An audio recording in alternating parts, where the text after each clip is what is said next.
Bismillahirrohmanirrohim. Dalam gelapnya malam, tersembunyi misteri yang hanya Allah yang Maha mengetahui.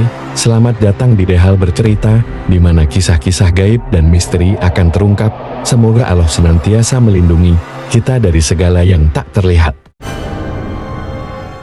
Di pinggir sebuah kampung yang sepi, terdapat masjid tua yang usianya ratusan tahun. Masjid itu jarang dipakai lagi kecuali oleh beberapa warga untuk salat berjamaah di siang hari. Namun, ketika malam tiba, masjid itu berubah menjadi tempat yang menyimpan kengerian. Konon ada kisah bahwa azan sering terdengar di sana pada waktu yang tidak seharusnya, tepatnya di tengah malam. Malam itu, Jamal, seorang pemuda yang baru pindah ke kampung tersebut, merasa penasaran dengan cerita-cerita aneh yang sering didengarnya dari warga. Mereka selalu berpesan agar tidak mendekati masjid setelah maghrib, apalagi saat tengah malam. Namun, Jamal tidak percaya begitu saja. Baginya, itu hanyalah cerita lama yang dibesar-besarkan untuk menakut-nakuti anak-anak. Suatu malam, Jamal memutuskan untuk mencari tahu sendiri. Ia membawa senter dan berjalan menuju masjid tua tersebut. Udara malam terasa sangat dingin, dan suara jangkrik terdengar begitu jelas di jalan.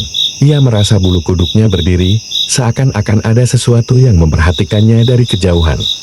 Namun, ia mencoba mengabaikannya dan melangkah lebih cepat. Sesampainya di masjid, suasana sunyi semakin mencekam. Pintu kayu masjid terlihat usang, dan di sekelilingnya tumbuh rumput liar yang hampir menutupi tangga masuk. Jamal merasa sedikit ragu, tapi ia memberanikan diri untuk melangkah ke dalam. Ketika ia menyalakan senter dan mengarahkan cahaya ke sekeliling, tak ada yang aneh, hanya ruangan kosong yang berdebu dengan karpet usang yang sudah lusuh. Waktu terus berlalu, dan malam semakin larut. Jamal memutuskan untuk duduk di salah satu sudut masjid, menunggu sesuatu yang aneh terjadi. Hingga pukul 12 malam, tiba-tiba terdengar suara gemeretak dari arah mimbar. Jamal langsung menyerotkan senter ke arah tersebut. Tetapi tidak ada apa-apa, hanya ada mimbar kayu yang sudah lapuk. Kemudian, terdengarlah suara itu, suara azan yang lirih dan serak, seperti seseorang yang sudah tua dan kelelahan. Jamal merasa jantungnya berdetak kencang. Ia menoleh ke arah pengeras suara, tapi anehnya, tidak ada siapa-siapa di masjid. Suara itu terus berkumandang, mengalun dalam nada yang mengerikan, perlahan memecah keheningan malam. Tubuh Jamal mulai gemetar. Ia tahu ada yang tidak beres.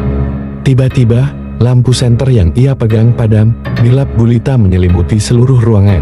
Jamal mencoba menghidupkannya kembali, tapi senter itu tidak merespons. Saat itulah, ia mendengar langkah kaki yang berat dan teratur, seolah ada seseorang atau sesuatu yang mendekatinya dari arah pintu utama. Keringat dingin mengucur di dahinya. Ia merasa sesak, ketakutan mulai merayapi seluruh tubuhnya. Dengan napas terengah-engah, Jamal berdiri dan mundur perlahan menuju pintu keluar, berharap bisa kabur dari masjid tersebut. Namun, langkah kakinya yang semakin cepat tidak diimbangi dengan pintu yang ternyata terkunci rapat. Dia mencoba menggedor pintu dengan sekuat tenaga, namun sia-sia. Di belakangnya, suara langkah kaki semakin mendekat, diiringi dengan bisikan-bisikan tak jelas. Ketika ia menoleh ke belakang, matanya tertuju pada sosok yang tinggi dan kurus, dengan pakaian serba hitam. Wajah sosok itu tidak terlihat jelas, hanya sepasang mata merah menyala yang mengintip dari balik kegelapan. Sosok itu bergerak pelan, seolah menunggu Jamal untuk menyerah. Keringat dingin semakin deras, jantungnya berdegup kencang. Jamal merasa seperti lumpuh, tidak bisa bergerak sama sekali. Azan itu masih berkumandang, namun kali ini suaranya semakin mengerikan, bergetar dan penuh ancaman. Suara itu kini terdengar lebih dekat, seolah berasal dari dalam tubuh Jamal sendiri. Rasa takut yang luar biasa melanda seluruh tubuhnya. Tiba-tiba, lampu senter menyala kembali, memperlihatkan wajah sosok itu dengan jelas. Wajah pucat yang tak memiliki mata, hanya rongga hitam yang menatap kosong ke arahnya. Jamal menjerit, namun tidak ada suara yang keluar dari mulutnya. Dalam kepanikan, ia jatuh tersungkur. Tubuhnya gemetar hebat. Sosok itu semakin mendekat, hingga akhirnya berada tepat di hadapannya. Jamal hanya bisa pasrah, menunggu nasib yang akan menjemputnya. Namun, tiba-tiba, azan berhenti.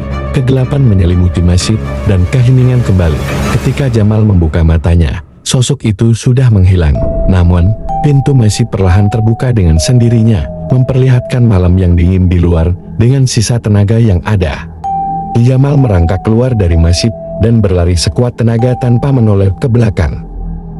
Ketika ia sampai di kampung, Jamal langsung pingsan di depan rumahnya. Warga yang menemukannya segera membawanya ke dalam. Keesokan paginya, Jamal terbangun dengan tubuh yang lemah. Namun ia tak pernah bisa menceritakan apa yang terjadi di masjid malam itu. Azan di tengah malam masih menjadi misteri, dan masjid tua itu kembali sunyi, menunggu korban berikutnya.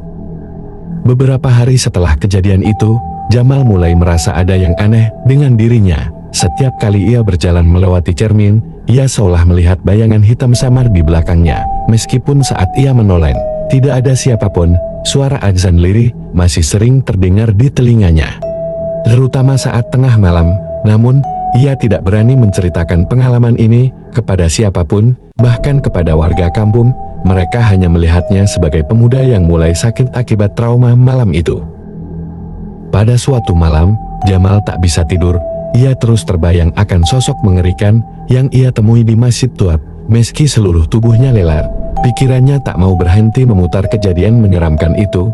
Tiba-tiba, suara langkah kaki terdengar di luar rumahnya, pelan dan berat. Seperti seseorang yang menyeret kakinya, Jamal menahan napas, berharap itu hanya hayalannya. Namun, suara itu semakin mendekat, seolah-olah menuju ke pintu rumahnya. Ketika ia mencoba memejamkan mata, pintu rumahnya berderit pelan, seakan terbuka sedikit demi sedikit. Jantung Jamal berdetak begitu kencang, hingga ia merasa dadanya akan meledak. Ia memberanikan diri untuk mengintip dari sela-sela pintu kamarnya, dalam cahaya remang-remang. Ia melihat bayangan hitam yang tinggi, sosok yang sama seperti di masjid malam itu, berdiri tepat di depan pintu. Jamal buru-buru menutup pintu kamar dan menguncinya, tubuhnya gemetar hebat. Ia menyadari bahwa sosok itu tidak pernah benar-benar pergi, melainkan mengikuti dirinya sejak malam kejadian. Di masjid dengan tangan gemetar, ia mencoba membaca doa apapun yang ia ingat, berharap bisa melindungi dirinya. Tetapi setiap kali ia memejamkan mata, bayangan itu semakin jelas. Telinganya kembali mendengar suara azan yang sama, namun kali ini lebih keras dan menggema di dalam kepalanya. Ketika ia mulai putus asa, tiba-tiba terdengar suara ketukan keras di pintu kamarnya. Sekali, dua kali, tiga kali, dan suara berat yang terdengar dari luar pintu, memanggil namanya. Jamal, Jamal. Suara itu rendah, serak, dan mematikan. Jamal menutup telinganya dengan kedua tangan, berharap suara itu akan hilang. Tapi ketukan dan panggilan itu semakin keras. Saking paniknya, ia tidak sadar bahwa lampu di kamarnya tiba-tiba padam, meninggalkannya dalam kegelapan pekat. Jamal tahu bahwa ia harus melakukan sesuatu. Pikirannya kacau, tapi satu hal yang jelas, ia tidak bisa terus-terusan menghindari sosok itu. Dengan penuh ketakutan, ia membuka pintu kamarnya perlahan. Kamar itu kosong, hanya keheningan yang menyambutnya. Tapi dari sudut matanya, ia melihat pintu depan rumahnya kini terbuka lebar. Dia harus kembali ke masjid tua. Tanpa memikirkan lebih jauh, Jamal berlari menuju masjid tua di pinggir kampung. Udara malam terasa lebih dingin dari biasanya, dan suara-suara aneh berbisik dari setiap sudut. Masjid itu tampak lebih mencekam daripada sebelumnya, seolah-olah ia sudah menunggu kehadiran Jamal. Sesampainya di sana, pintu masjid terbuka dengan sendirinya, seolah-olah mengundang Jamal masuk. Tanpa sadar, kakinya melangkah masuk ke dalam. Di dalam masjid, suasana jauh lebih gelap dan menakutkan daripada yang ia ingat. Suara azan kembali terdengar, kali ini lebih keras, lebih jelas. Jamal merasa ada sesuatu yang menunggu di dalam kegelapan, menunggu untuk menjemputnya. Di tengah-tengah ruangan, di depan mimbar, Jamal melihat sosok itu lagi. Namun kali ini, sosok itu tidak hanya berdiri diam, perlahan-lahan. Sosok hitam itu mengulurkan tangan kurusnya ke arah Jamal, seakan mengundangnya untuk mendekat. Dengan jantung yang berdebar hebat, Jamal merasa kakinya berat. Setiap langkah yang ia ambil terasa seperti tertarik menuju sesuatu yang tidak bisa ia tolak. Tiba-tiba, suara azan itu berhenti.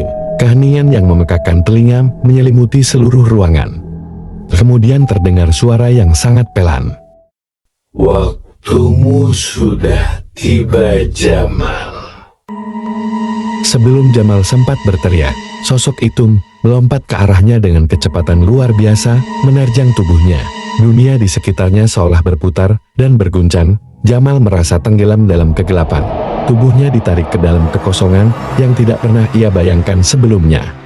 Suara adzan yang serak terus menggema di telinganya, semakin lama semakin menghilang, hingga akhirnya hanya ada keheningan total.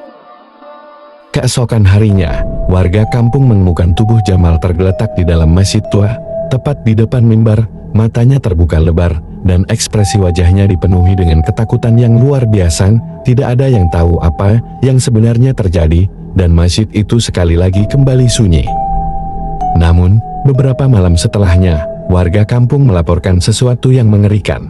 Suara azan tengah malam kembali terdengar. Namun kali ini, suara itu tidak lagi serak seperti orang tua. Suara itu terdengar jelas dan akrab suara Jamal.